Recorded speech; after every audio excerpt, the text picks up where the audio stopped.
You ask Tiger to solve. This deals with linear equations with one unknown. The final result is x equals 4. Let's solve it step by step. Group all x terms on the left side of the equation. Subtract 5x from both sides. Group like terms.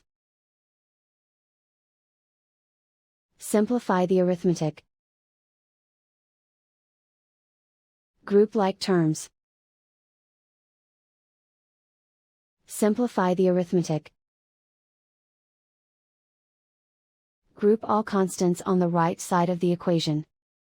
Add 2 to both sides. Simplify the arithmetic.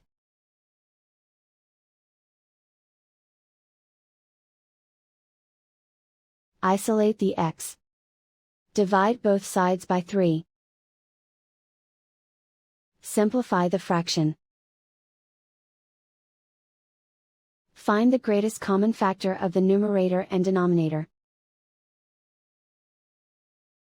Factor out and cancel the greatest common factor.